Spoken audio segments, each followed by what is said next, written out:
안녕하세요.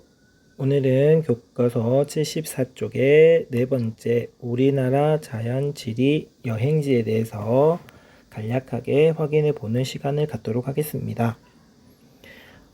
여기 아래쪽에 보시면 우리는 우리의 자연을 얼마나 알고 있을까? 그리고 우리는 우리의 자연을 얼마나 사랑하고 있을까? 그리고 나서 우리의 자연을 찾아가 보자 라고 되어 있습니다. 실제로 우리가 여행을 하게 된다면 국내뿐만 아니라 해외를 많이 생각을 하게 됩니다. 해외에 멋진 여행지들도 많지만 우리나라 국내에도 아주 멋지고 다양한 여행지들이 있다는 걸 이번 시간을 통해서 확인해 봤으면 좋겠습니다. 학습 목표는 다음과 같습니다. 우리나라의 자연지리 여행지에 대해서 이해하고, 두 번째, 생태 환경에 대해서 이해하며 우리나라의 매력적인 자연지리 여행지를 소개할 수 있다. 자, 이게 대단원 중단원 네 번째 우리나라 자연지리 여행지의 학습 목표가 되겠습니다. 여러분 교과서 지금 화면에 보이시는 이 사진은요, 백두산 천지, 여기 나와 있는 것처럼 백두산 천지입니다. 백두산 꼭대기에 있고 화산활동에 의해 만들어진 칼데라호라고 적혀 있습니다. 위치는 다음과 같고요. 백두산이 만들어지는 건 신생대 화산 폭발에 의한 활동이다 라고 되어 있고요. 여기 보시면 칼데라라고 해가지고 조금 어려운 내용이 나와 있는데 이 두 가지만 비교할 수 있으시면 좋겠어요.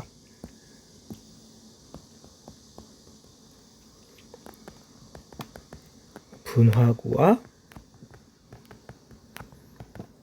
칼데라, 둘 다 예를 들어서 화산이 있습니다. 여기 마그마가 뚫고 나와서 뻥뻥 터져가지고 만들어진 이 마그마가 올라오는 이 길을 화도라고 이야기를 하고, 여기 뿜어져 나온 입구를 화구라고 이야기를 합니다. 이 화구의 모습이 일반적으로는 그릇 모양을 닮아서 그릇 분자를 써서 화분할 때 쓰는 그 분자라고 생각하시면 되는데요. 그래서 이걸 분화구라고 하는데, 이 분화구가 함몰이 될 때가 있어요. 함몰이라고 한다면 무너져 내리는 것을 이야기하는데, 여기에 있는 그림을 봤었을 때 여기 마그마가 가득 차여 있던 이 공간에 마그마가 화산 폭발에 의해서 분출이 다 이루어지게 된다면 이 안쪽 공간이 텅 비어버리게 됩니다.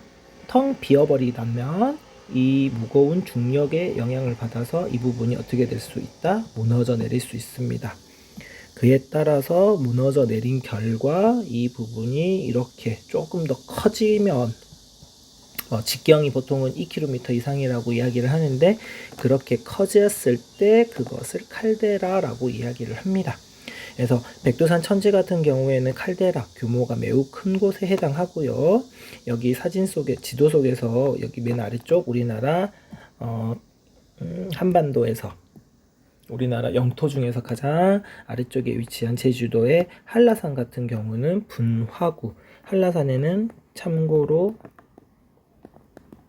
백록담이라는 호가 있고요. 분화구가 있고요. 다음에 백두산에는 천지라고 이야기하는 천지라고 이야기하는 칼데라호가 있다라는 거 확인해 주시면 고맙겠습니다. 자, 본격적인 수업 내용입니다. 첫 번째, 산지지리 여행입니다. 이번 시간에는 우리나라의 다양한 자연지리 중에서도 산과 관련된 여행에 대해서 확인을 해보도록 하겠습니다.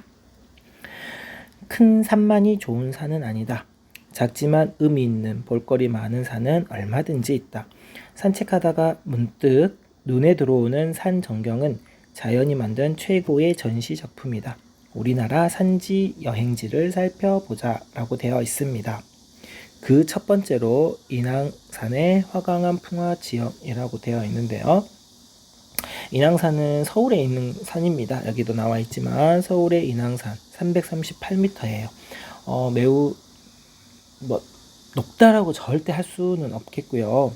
누구나 쉽게 올라갈 수 있는 산이라고 되어 있습니다. 곳곳에서 화강암 풍화지형을 쉽게 볼 수 있다. 사직공원, 선바위, 정상, 기차바위, 수성동 계곡 코스를 반나절이면 둘러볼 수 있다. 한 4-5시간 정도면 충분히 왔다 갔다 할 수 있겠죠?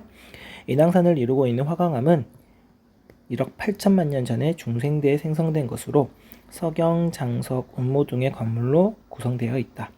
화강암 조각을 집어들고 광물 구경을 해보자. 이렇게 되어 있습니다.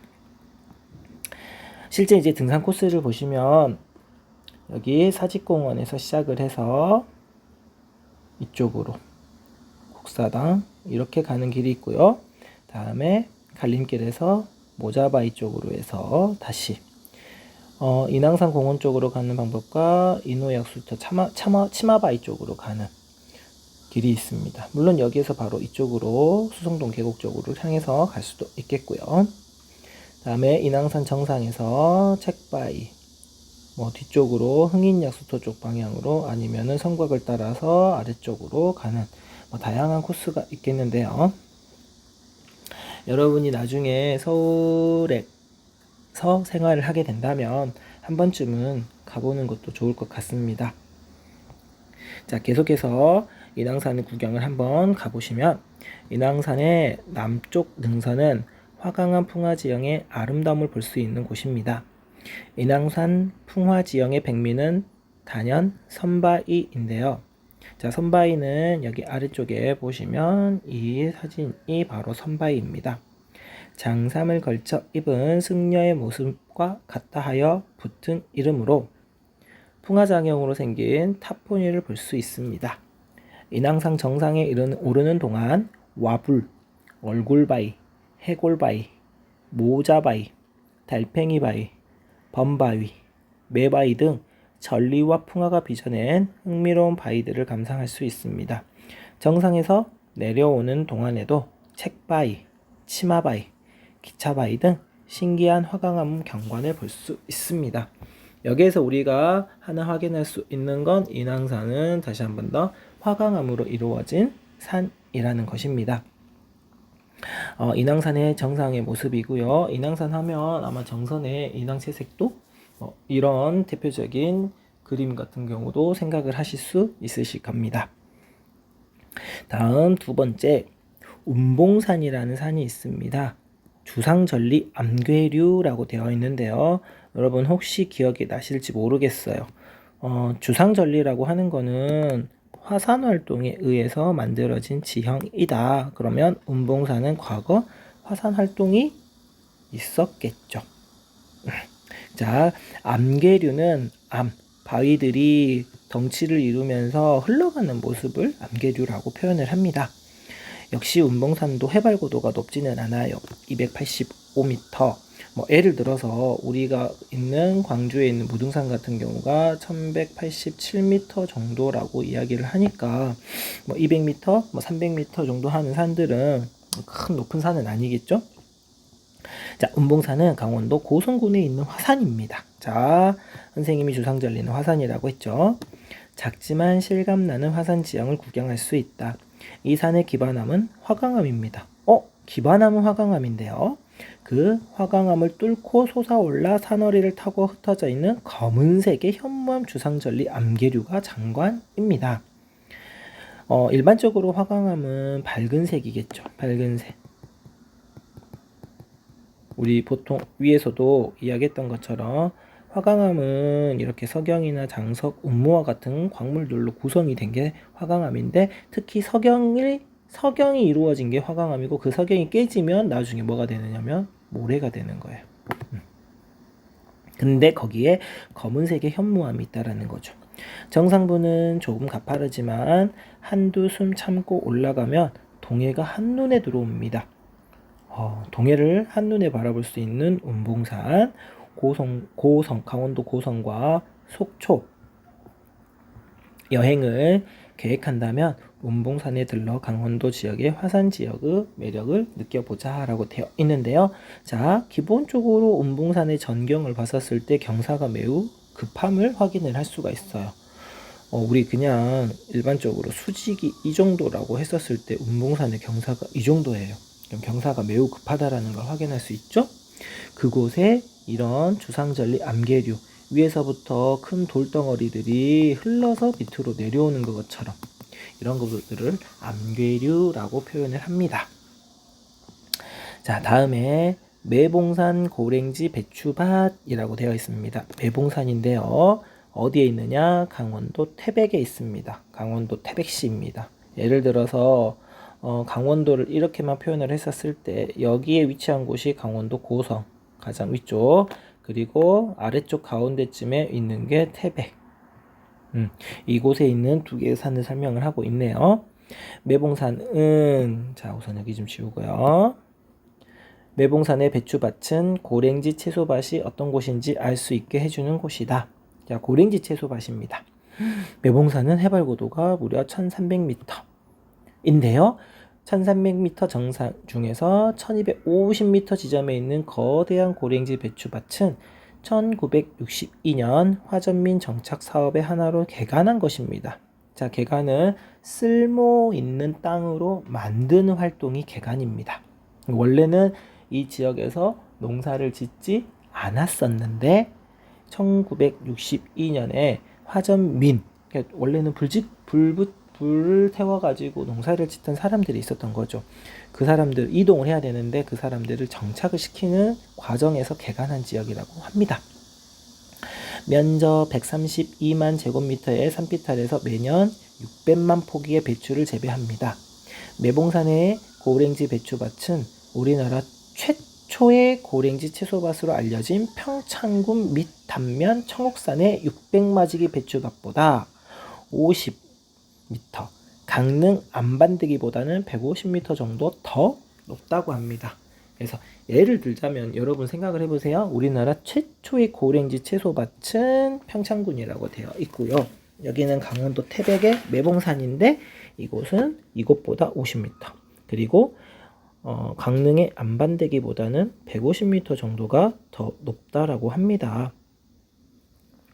고랭지 배추 농사는 6월에 파종은 씨앗을 뿌리는 것을 말하고요.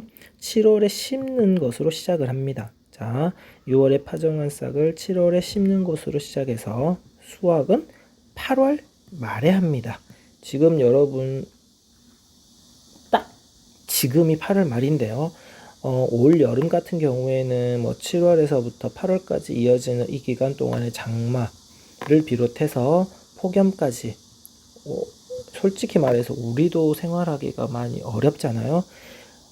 식물들도 마찬가지예요. 이 기간 동안에는 일반적으로 이런 야채, 채소 같은 경우에는 매우 더위야 수분의 피해를 많이 받게 됩니다. 그래서 일반적으로 해발 고도가 낮은 지역에서는 농사를 짓기가 어려운데 이곳은 해발 고도가 높은 것을 장점을 삼아서 고랭지 배추 농사가 가능한 거죠. 한여름에. 그래서 다른 지역에서는 생산이 되지 않는데 이 지역에서는 생산을 할 수 있어서 다른 생산량이 그렇게 많지 않아 비싼 값에, 수요가 있을 때 비싼 값에 팔릴 수가 있다라는 거죠. 그리고 이곳에는 태백시가 2003년부터 풍력 발전기를 설치했습니다. 그 덕에 바람의 언덕이라는 별명을 얻었습니다. 8월 배추 농사로 인해 일반 차량 출입을 금지한다. 그 대신 순환버스를 운행하고 있으니 버스 시간을 확인 후 올라가면 된다라고 되어 있습니다. 일반 차량이 많아지면 배추를 싣고 움직이는 차량하고 서로 소통이 잘 안 될 수 있기 때문에 이렇게 하고 있고요. 참고로 아까 중간에 600마지기라는 곳이 있었습니다. 여기 평창군의 600마지기. 600마지기는 강원도 평창군 밑단면 해발 1200m 청옥산 정상 부근에 위치. 600마지기는 산이 많은 강원도에서 벽시 600마를 뿌릴 수 있을 정도로 넓은 평야가 해서 붙은 이름이라고 되어 있습니다. 우리가 논의 면적을 이야기할 때 마지기라는 개념이 있어요. 지역마다 환산의 정도가 다르긴 한데 보통 이곳 광주나 전라도 지역에서는 한마지기를 몇 평이라고 해도 300평? 200평? 뭐 이 정도 이야기를 하더라고요. 600마지기면 그 정도 매우 넓다라는 거겠죠.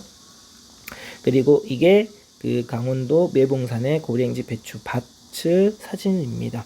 산 정상 부분입니다. 그곳에 경사가 완벽하게 평탄하다라고 이야기는 할 수는 없어요. 약간 경사가 있습니다. 비교적 완만한 지형인 거죠.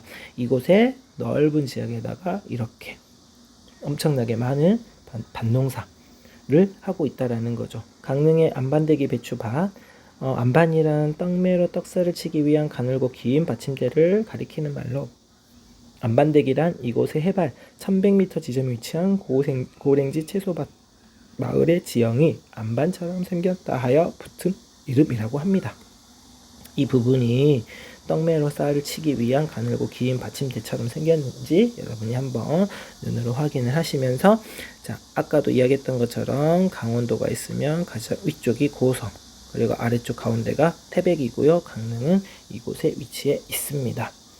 자, 이렇게 해서 산지 지형에 대해서 확인을 해 보셨는데, 여기는 말 그대로 여러분에게 보여주기 위한 몇 군데만을 이야기를 한 것이기 때문에 주변에서 우리는 더 쉽게 산지 지형을 많이 볼 수 있어요. 왜냐하면 우리나라는 국토 면적의 70% 정도가 산지 지형입니다. 그렇다는 건 그만큼 우리 주변에서는 산과 관련된 지리 여행을 할 수 있는 곳들이 많다라는 것이겠죠. 여러분들도 이번 여름 기간 동안에 코로나 때문에 여기저기 많이 왔다 갔다 할 수는 없었겠지만, 그래도 좋은 기회가 생긴다면 나중에라도 좋은 산들이 있으니까 여행을 많이 다녀보시길 기원합니다. 그리고 다음 시간에는 산지에 이어서 하천 지리 여행으로 넘어가도록 하겠습니다. 코로나가 빨리 없어져서 여러분 교실에서 봤으면 좋겠네요. 이상 오늘 수업을 마치도록 하겠습니다.